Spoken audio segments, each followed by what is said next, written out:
Thanks again for joining. Thanks again for joining us. I think at this time we will begin.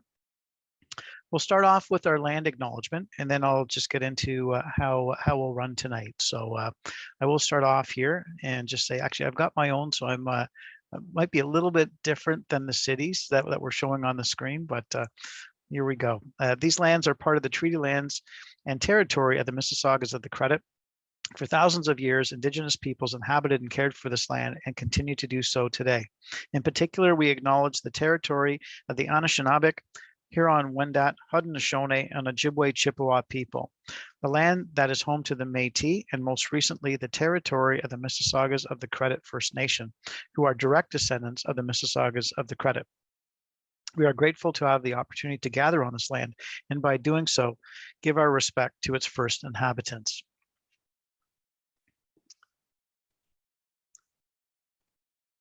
So again, thank you all for coming. You might notice in the top left-hand side of the screen, you'll see that this session tonight is being recorded. So we will just wanted to let everybody know that there will be recording of this. Also, this is something that I feel is it's a long time coming. This is something that is I think very important for our communities, and I've been working pretty tirelessly on it. And at the same time, I recognize that that some additional work still needs to be done on this. And by that, I just wanted to recognize that we're working with the Port Credit Legion as well, just to make sure that we get things right, and also with the other parties involved in terms of the railway.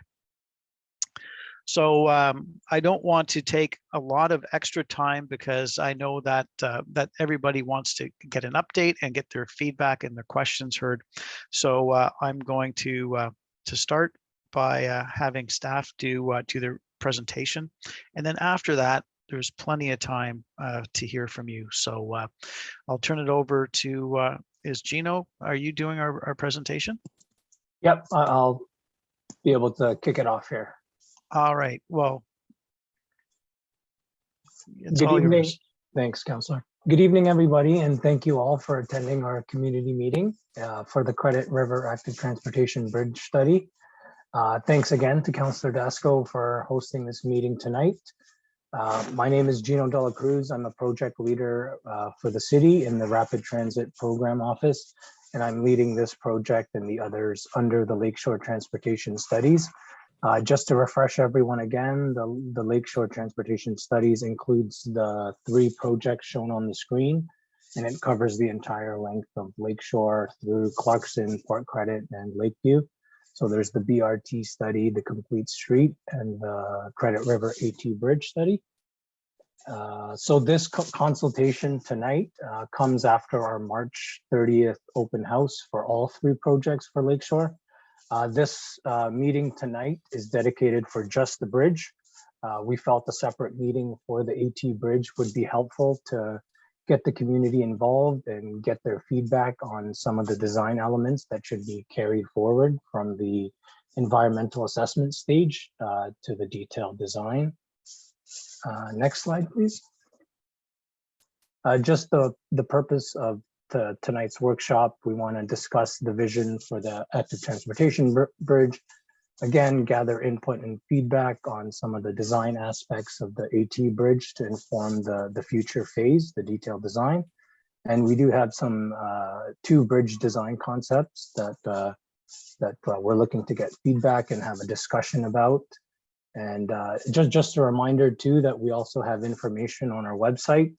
And it'll be shown up later in the presentation, but it's mississauga.ca/lakeshore-transportation. There's a survey that's up that's going to be available until May 10th.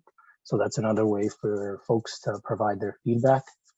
Like Councillor Dasco said, we do have a lot of information to present tonight and are looking to get your input and feedback on this project. So thanks again for everyone for attending. And with that, I'm going to hand it over to our consultant team to go over the rest of the presentation. So I'll turn it over to Sue. Great. Thank you. If we go to the next slide. Thank you very much. And thank you for the to you this evening. So we will be presenting some information to you on the design elements and also these two very draft concepts for your thoughts. And we will have some polling questions. So when we come to the design elements, we want to be able to engage you right from the beginning of the meeting and asking you some of the thoughts you might have. So I wanted to show you on the right-hand side here on the slide, the polling question will pop up and it will be easy for you to identify what you think is your preference for that question. We've got about 4 or 5 groupings of polling questions.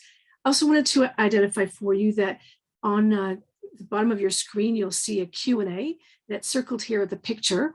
And so at any point during our session tonight, you could go to the Q&A and type in a question or your comments, and those will be used in the discussion.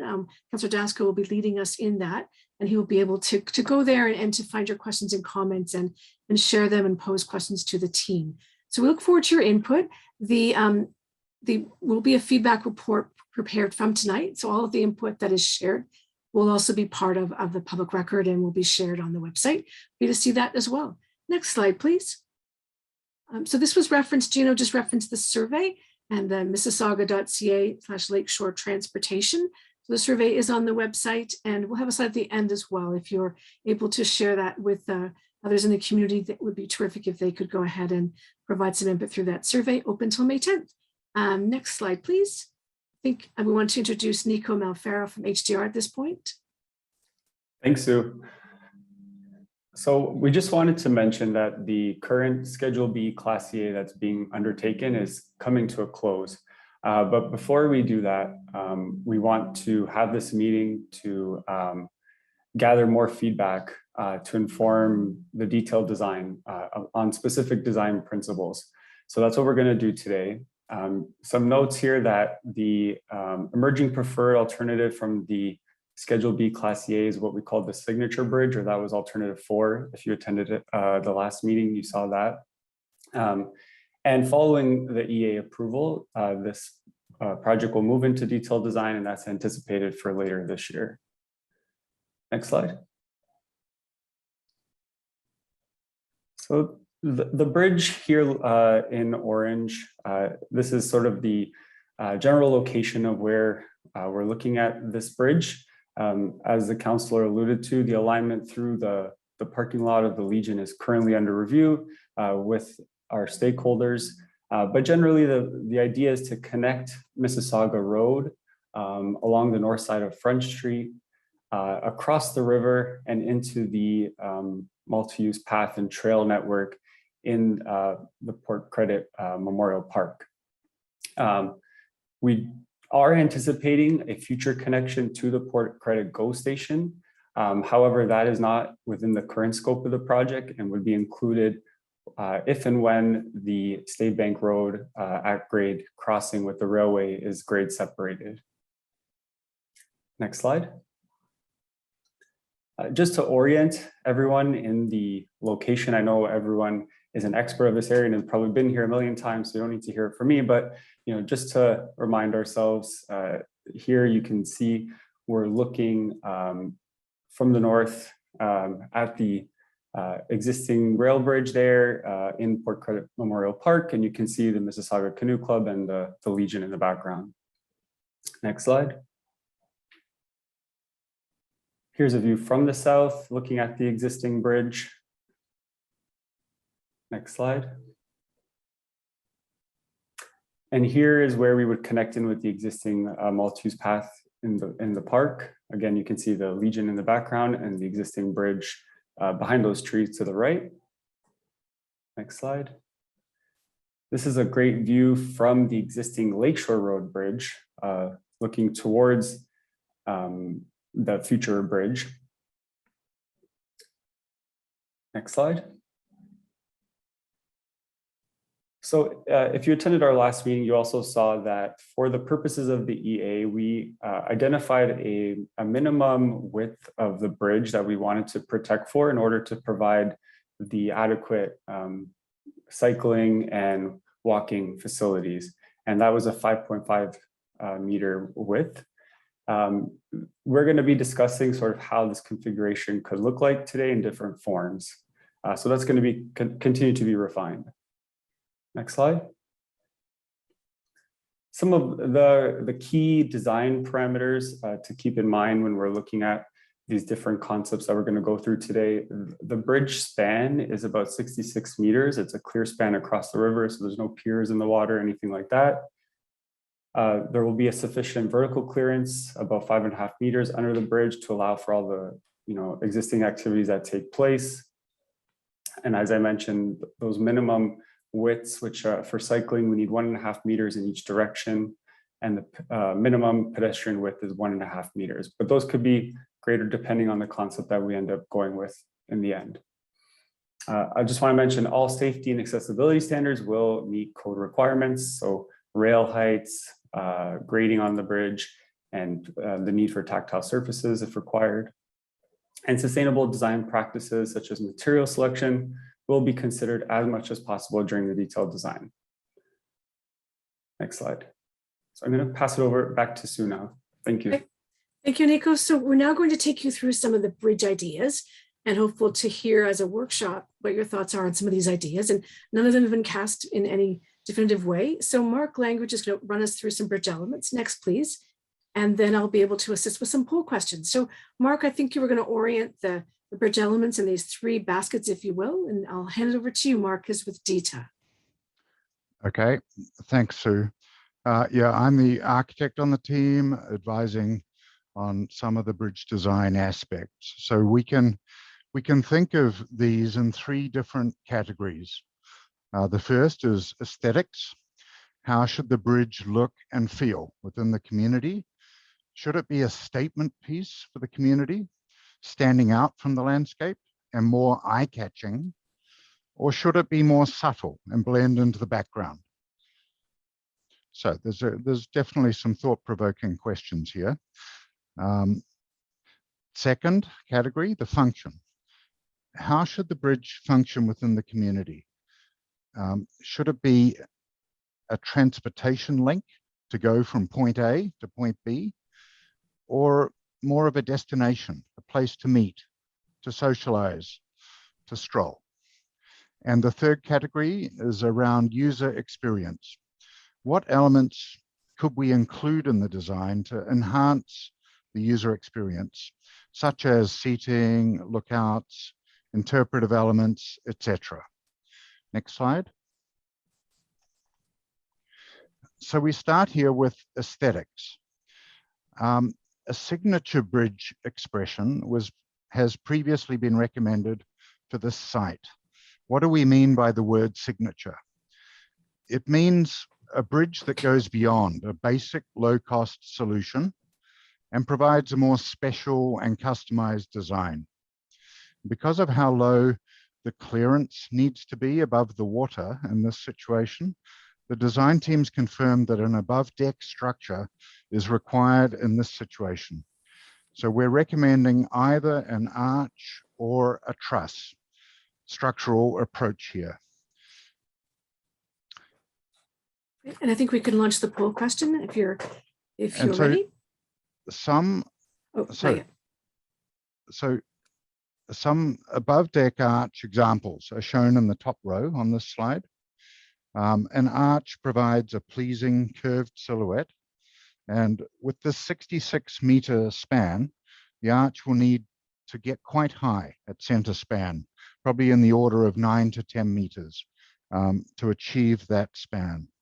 A truss, shown in the bottom row, is traditionally a more basic and utilitarian solution, but there are a number of ways that we can enhance the design of a truss. And you can see some varying approaches to a truss in the bottom row. We also note that the existing railway bridge features a very distinctive below-deck bowstring truss.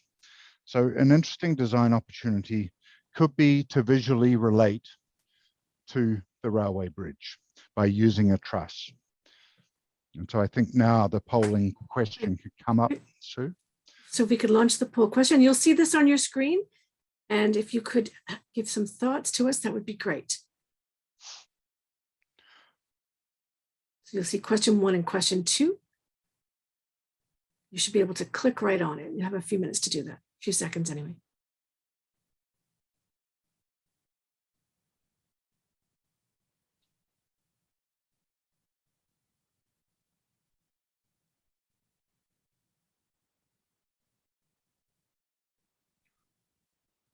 And then do I have to close it Nope, nope, manually? No, it'll Nope. disappear. we will show the results in just a moment. Just want to make sure people have a chance to think about and to share their comments.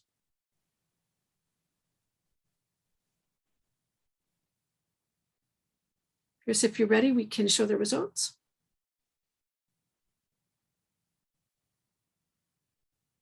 Okay, so what you're seeing here is a mix of views, not important, somewhat important, very important, whether it should stand out as a statement piece, and then how important does the bridge blend into the environment, and not important, and somewhat important was about 54, and very important.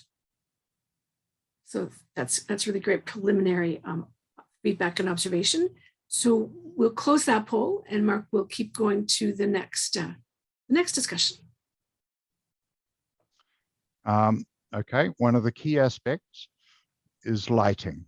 The bridge requires functional lighting to provide a safe crossing experience by night. This can either be concealed from view, like on the left, tucked into the handrails. This is from Garrison Crossing in Toronto, or it can be fixed to the above deck structure, like shown on the right-hand image. And in addition, accent lighting can also be incorporated to highlight the above deck structure when viewed from a distance at night. And we note that this is typically done on signature type bridges, especially over water, so we can make the most of pleasing reflections in the water. Great. Thanks. So if we go to the poll question for aesthetic lighting. You've got 2 questions there.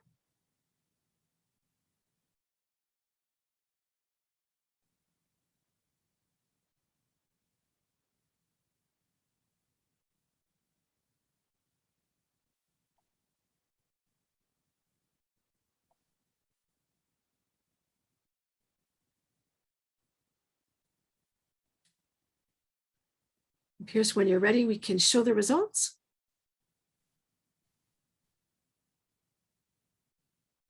Okay, so we've got some varied views again. We have 46% thought somewhat important, 35% very important, 19% not important. And then you're seeing 50% thought it was very important to have accent lighting, for the 31% somewhat, and 19% not important. And we'll make sure to include these in our feedback report. It's interesting ways of looking at it. Great, thank you. We'll carry on and march to the next. Okay, so there's a number of other aesthetic considerations when we get up closer to the bridge and can actually see and appreciate the details. Materials should be high quality and durable so that they age gracefully. Steel is likely to be the main structural material. There are different options for surface finishes, from the natural brown weathering steel to a premium paint finish look. The design of the railings is obviously very important. We want to maximize views through to the river while also complying with codes to make sure they're strong enough and do not encourage climbing, etc. The natural warmth of timber could be introduced on handrails or seating, but we have to make sure that it's extremely hard and durable type, like the Ipe wood. Concrete will be required at the end abutments and likely as the primary deck surfacing. And natural stone could also be considered leading into the approaches as an effective way to blend with the surrounding landscape. Go to the next topic.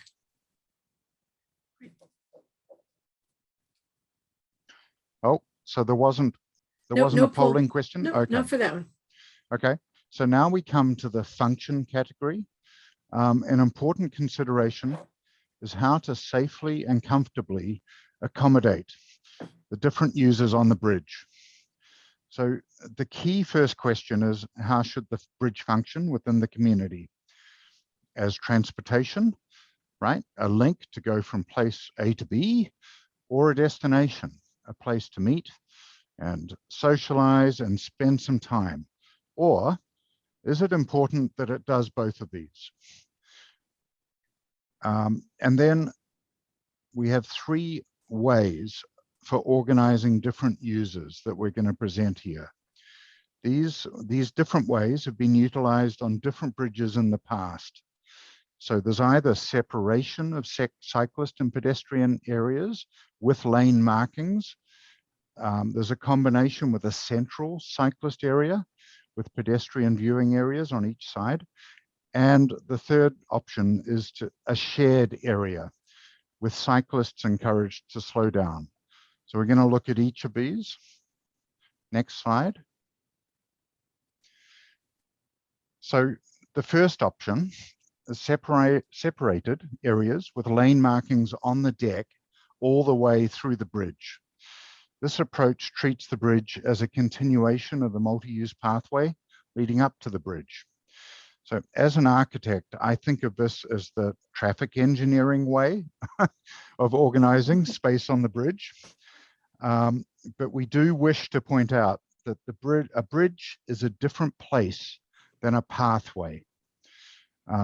It's a place with wonderful views all around, and it's very difficult to predict or control when pedestrians or cyclists might want to slow down and stop and spend some time and what they will want to do on the bridge. Next slide. So the second approach recognizes that the bridge is a special viewing opportunity, especially over a river. Some users may want to go straight through, and many will want to pause and admire the views. Some bridges have, like the ones shown here, have visually suggested a central cyclist area with pedestrian viewing areas on each side. However, we do note that often pedestrians want to cross from one side to the other, or cyclists may want to stop and spend some time, maybe walk their bikes up to the edge. Next slide. And so the third approach, which has often been arrived at on recent mixed-use bridges that we've been involved in, is to treat the whole bridge as a shared cyclist and pedestrian area, with cyclists encouraged to slow down, with a different surface treatment or color to suggest that this is a special place where everyone should be encouraged to go slow, look out for others, and not speed through. So Mark, there's a poll question for sure. So Right. this is a really important aspect. So if you can put the poll question up, please. Yeah, please, if you don't mind. This is a really key point. Yeah. Just 2 questions for you to take a look at, and we'll take our time here.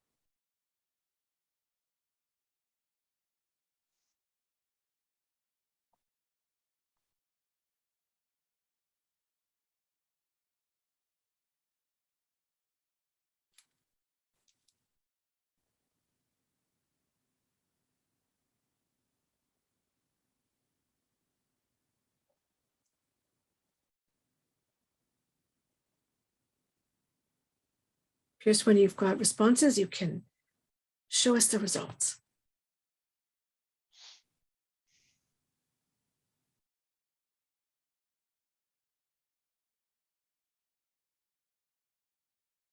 Okay. So first question, how important is it that the bridge allows all users to pause and spend time on the bridge? And it looks like over 82% indicated that was very important. And then the second question, in terms of how to organize, if you will, the cycling and pedestrian. So it looks there like we have 35 and 35% equally for cycling and pedestrian modes are separate with a center lane, and cycling and pedestrian modes are shared with cyclists slowing down. And then we have about 29% for cycling and pedestrian modes are separate. I'm sure that'll be an interesting topic of discussion. Yeah, obviously an important subject during detailed design to investigate further. So Mark, Next. I think you, great, Yep. Keep going. Excellent. Okay, so now we come to the final category of the user experience. So obviously the bridge needs to work functionally for cyclists traveling through, but the primary users will be pedestrians, and they are complicated creatures with many needs that have to be considered in the bridge design. Walking, pausing, leaning, resting, sitting, waiting, viewing, photographing, maybe bird watching, conversing, texting, right? Enjoying the views, people watching, meeting friends. There's no end of things that pedestrians like to do and might do in an attractive, inviting public space. And so there are different ways that we can think about meeting these needs and enhancing their experience, right? We're going to look at that on the next few slides. Yes. We also note that in these times of COVID lockdowns and challenges to our mental health, that an attractive and inviting design can really help. Like studies have shown that psychologically and aesthetically pleasing place or object enhances positive thoughts and raises one's spirits. So this is a very important workshop. Of course, I'm slightly biased, being an architect. So next slide.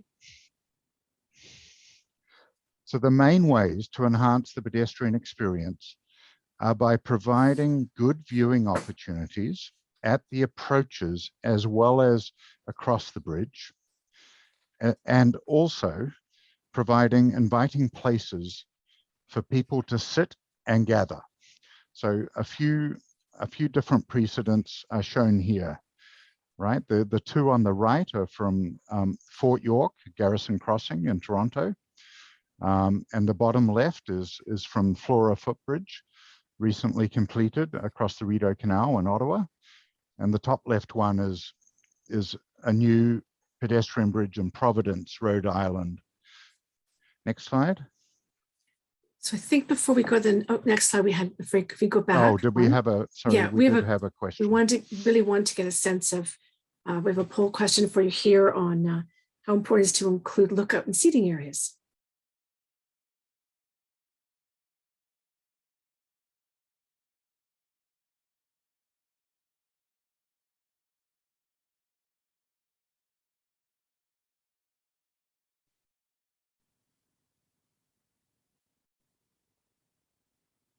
Great, and we have the responses. We'll show those.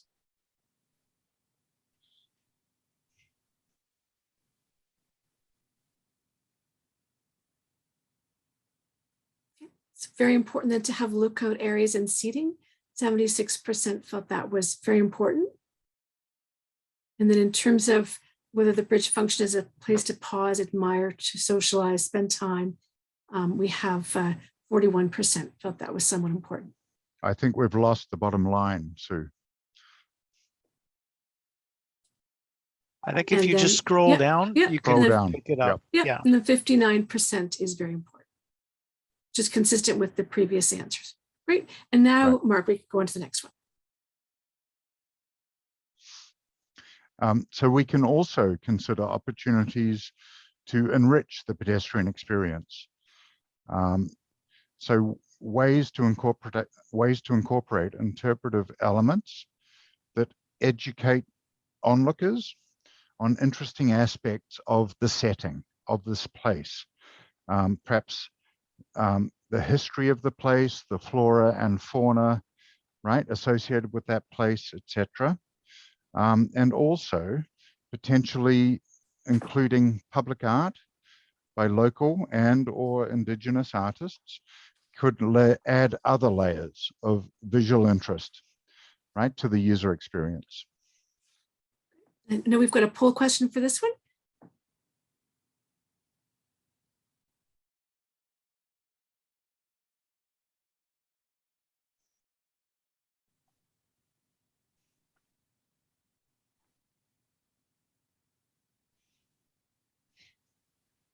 And when you have the answers, put those up, Pierce.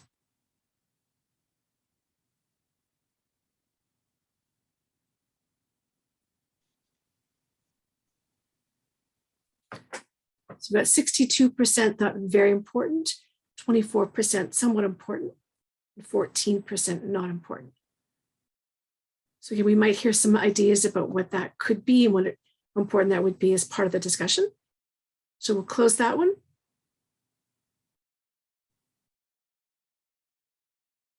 So Mark, those were the key areas of elements that you were presenting. I think now you're going to take us into two of the design concepts. Right.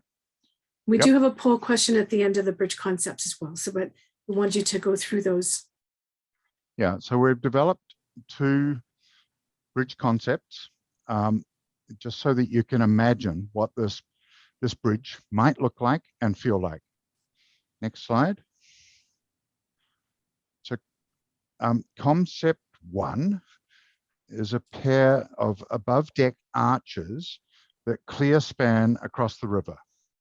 So they're 5.5 meters wide deck suspended with vertical hangers like shown on the right here. And the approaches widen out at each end of the bridge on the south side. So you can see on the bottom plan there where it shows lookout with seating.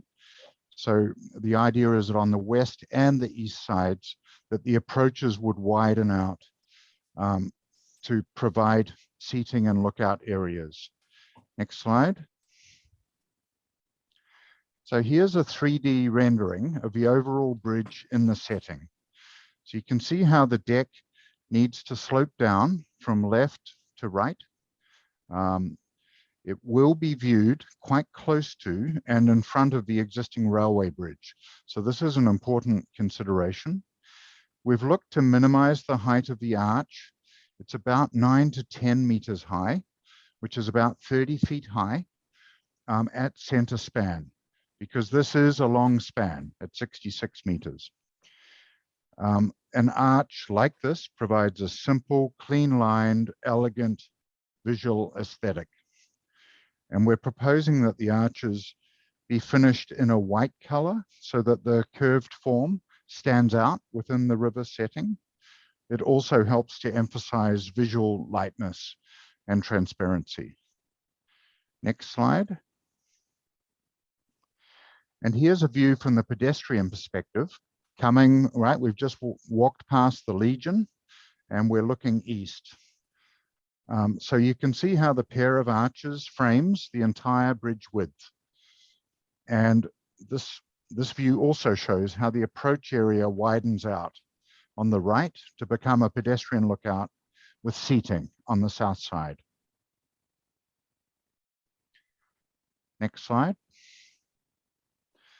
So concept two proposes a pair of bowstring trusses that also clear span across the river. So there's a slight difference with this concept, as you can see on the plan at the bottom. So the two trusses frame the main travel through zone with a separate pedestrian zone on the south side that's cantilevered out.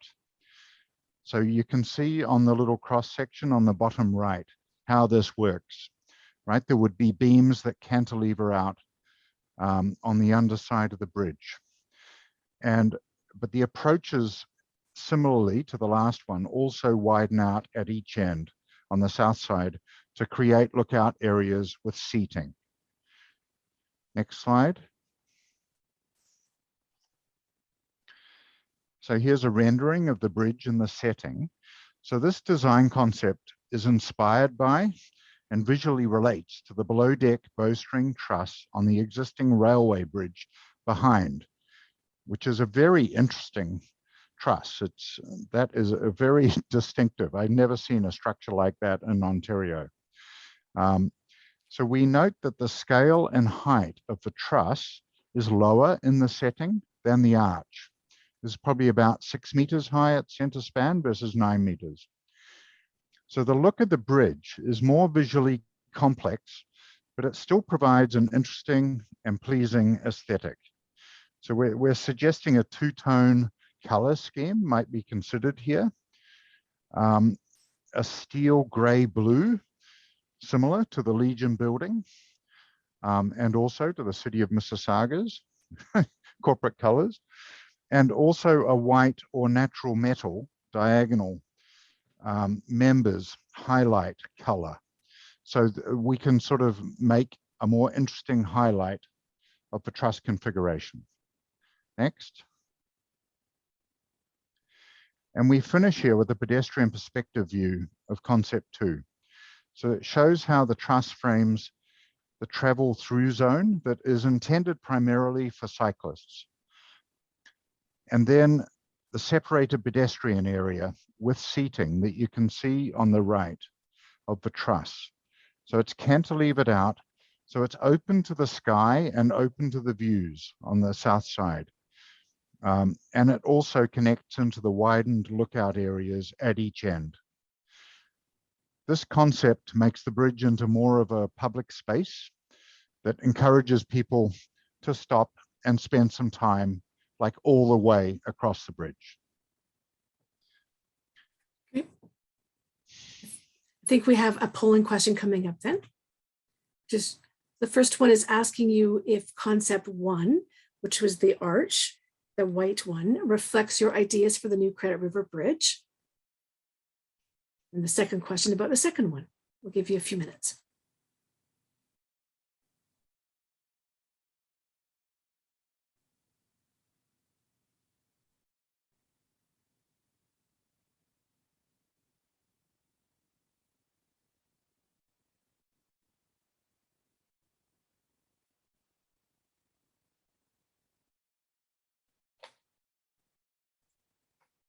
And Pierce, when you're ready, you'll show us the results.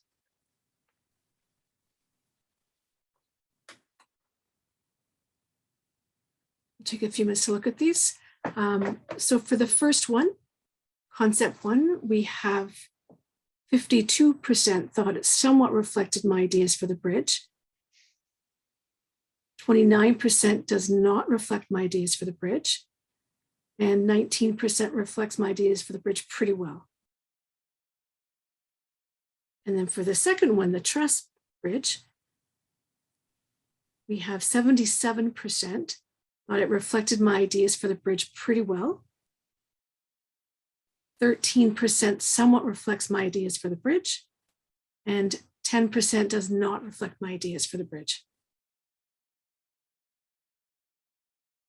So thank you for that. That will also be helpful to lead into the discussion. Next slide, please. So I think we wanted to just put this back up for you. It shows you the 3 categories of aesthetics, function, experience, and then those 2 concepts. And that way, that'll be there for the discussion that's about to unfold. And we do have one further slide, which we would just highlight for you, the survey. We can do that at the end if you'd like, Councillor Dasco, so that they'll know where to go to for the survey. So at this point, we would like to turn it back to our councillor who will lead us in the discussion.